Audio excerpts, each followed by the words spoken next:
Menariknya gini, kita itu kan besar dari budaya tabu ya.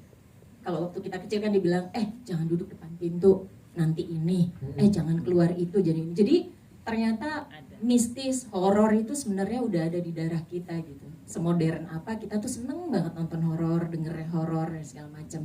Tapi menariknya, ketika horor itu dikemas, khususnya di Mantra Surgana itu, satu, ceritanya jelas. Obstacle-nya kita bangun cukup jelas.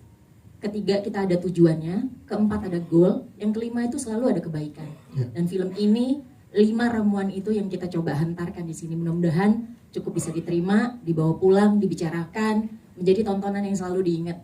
Itu aja sih harapannya. Sebenarnya menambahkan aja bahwa value tadi udah banyak yang bagus disampaikan produser dan EP. Membuat sebuah film horor itu sebenarnya memang sulit, tidak mudah. Membuat sebuah film yang baik dan benar itu sangat tidak mudah. Bukan kita mengejar bagusnya ya.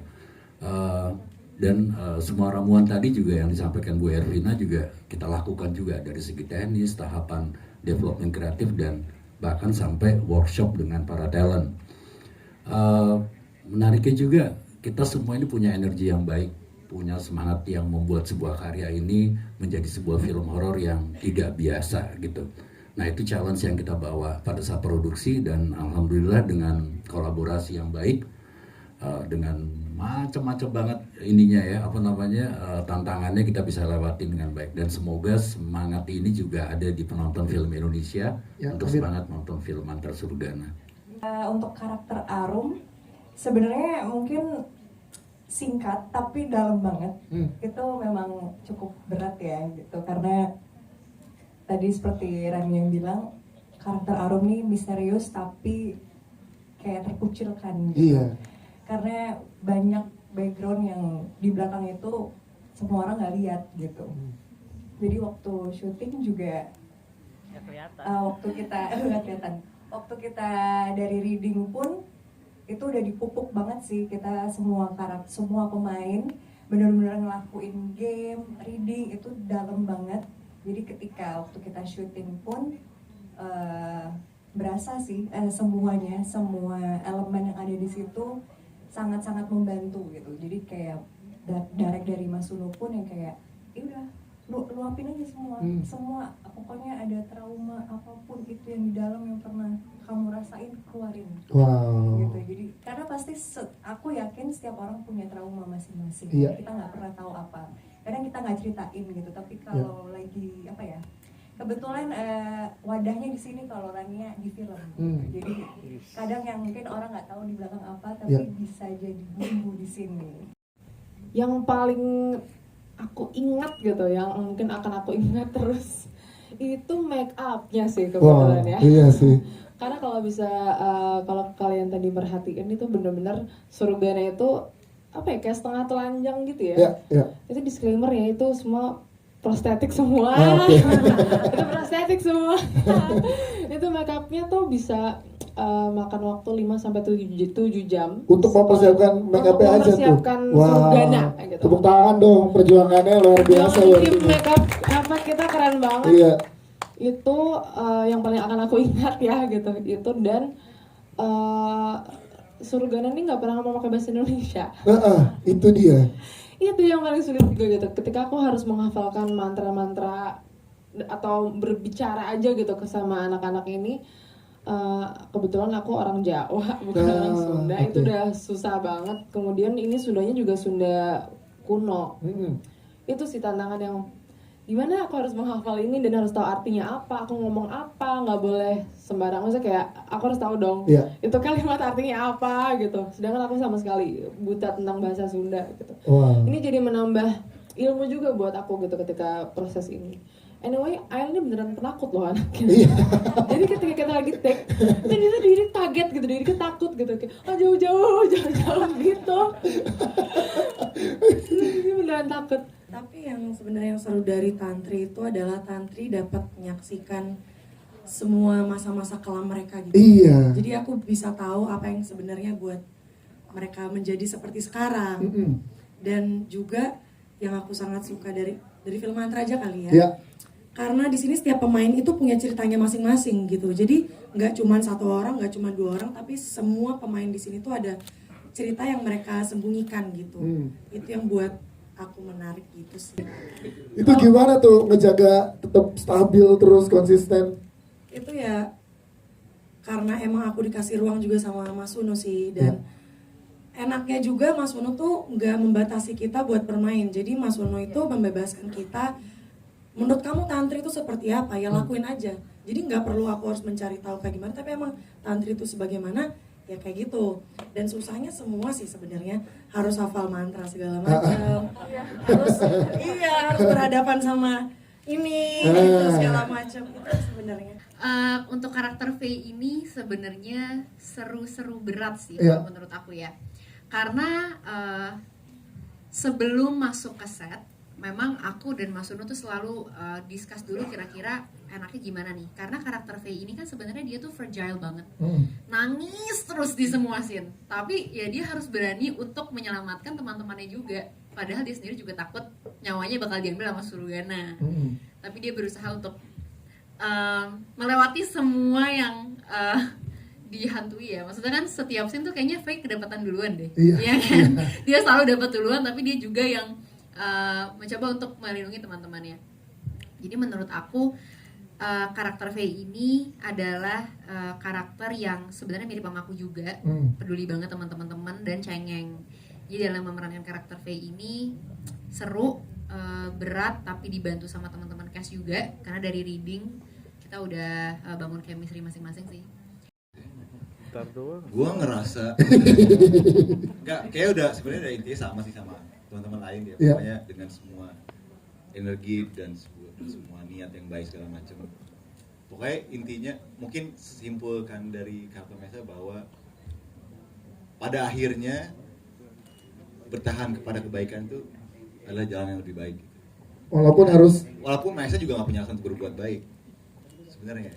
Iya. Tapi ternyata kebaikan adalah pilihan terbaik untuk hidup. Wow, tepuk tangan dong pesannya kan. Gak salah Dewa Dayana dipilih Kita pas reading itu kita ada guru buat menghafal mantra. Jadi orangnya itu emang kuliah khusus sastra Sunda ya. Iya. Terus dia setiap reading dia selalu bawain kita kitab-kitab mantra, dan juga ada lontar, lontar? Iya lontar yang tulisan aksara Sundanya. Kita disuruh pegang, kita harus mendalaminya juga. Kita baca-baca, nanya-nanya gitu sih sebenarnya researchnya gitu. Ya sengaja memang dibuat menggantung ya, gitu ya. Tapi memang kita harus lihat respon daripada penontonnya gitu ya, nantinya apakah cerita yang kita bungkus gitu ya, karakter yang kita sampaikan sama value yang deliver, apakah bisa diterima gitu kan. Nah tentu persiapan itu yang kita gantung gitu ya. Jadi kita nanti memang jawabannya juga menggantung sih. Set kita sebenarnya mantra-mantra Sunda kuno itu memang sudah ada bukunya, dan semua bukunya itu menceritakan bagaimana setiap orang itu memiliki keinginan untuk bisa menyampaikan itu. Jadi gitu. Jadi contohnya gini, kita pengen anaknya sehat, kita baca mantra. Kita mau nyelakain orang gitu, ternyata berjalannya waktu ternyata juga seperti itu. Nah dari beberapa buku-buku yang kita baca, akhirnya kita mencoba merewrite lagi. Karena memang kita diingatkan oleh ahli bahasa Sunda kuno kita bahwa jangan sampai menulis semuanya dengan benar karena akan terjadi. Jadi itu yang kita nggak mau. Akhirnya kita merewrite semuanya, tetapi misinya adalah hampir mendekati sama. Kalau bukunya sendiri itu ada di Arsip Nasional, Pak.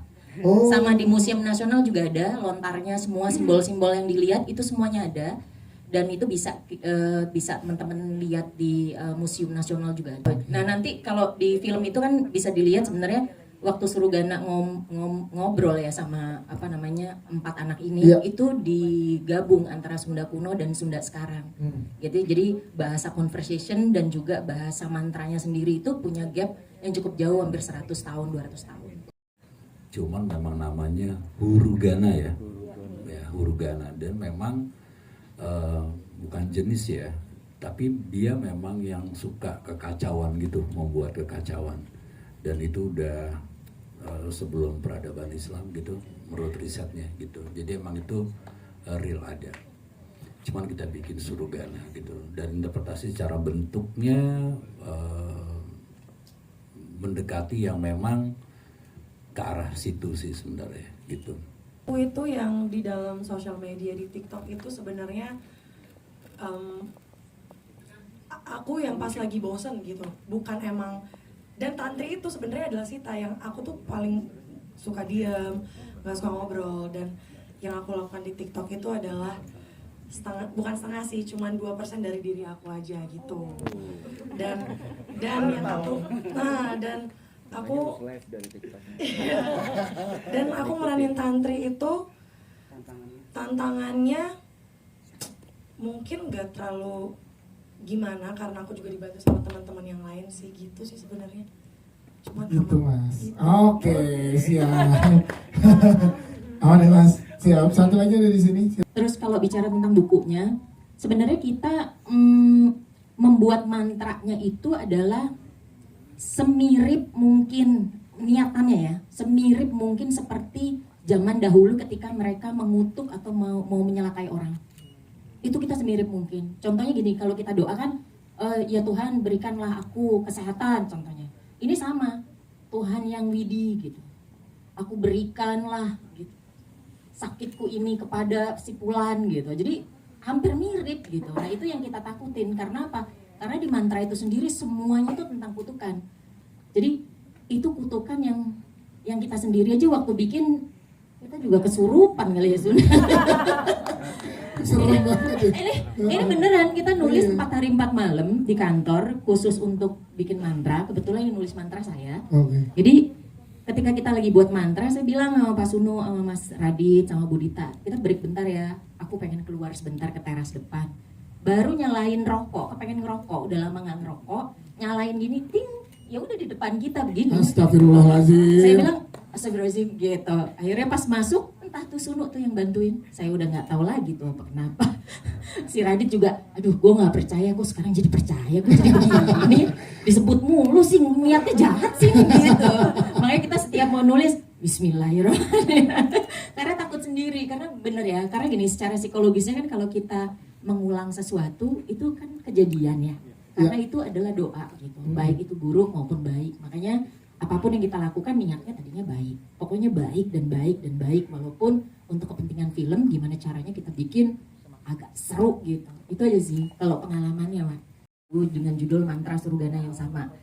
Nah ketika kita memang lihat nih siapa kira-kira yang bisa menyanyikan gitu, lagunya harus beda, nggak boleh sangat Indonesia gitu, tapi bagaimana menyuguhkan Indonesia dalam bentuk yang lebih baik gitu, lebih modern gitu. Makanya kita mengcombine Sunda kuno dengan bahasa Inggris ya.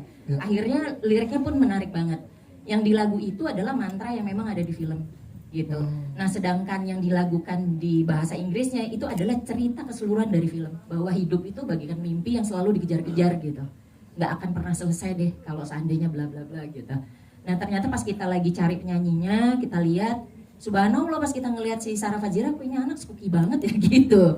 Terus terang itu yang ada awalnya di kita, kok spooky banget ya gitu, kok ini ya gitu. Ternyata pas kita ngobrol, menariknya adalah punya misi yang sama, mau mengangkat lokal gitu dari sisi musiknya. Akhirnya kita kasih guiding ke mereka untuk bisa memasukkan beberapa unsur instrumen gitu yang memang instrumen dari Sunda. Akhirnya terjadilah dari beberapa lagu yang dipresent ke kita, kurang lebih ada 3-4 lagu. Akhirnya kita rewrite, kita coba kasih masukan dan segala macam. Subhanallah hasilnya cukup menarik, dan kita ngerasa bahwa nggak tahu tadi pas nonton filmnya gimana, abis gitu naik lagi kan. Nah itu yang kita rasain, kita kepengen seperti itu. Jadi adrenalin kita masih tetap utuh pas kita keluar dari bioskop gitu. Mudah-mudahan rasanya sama ya.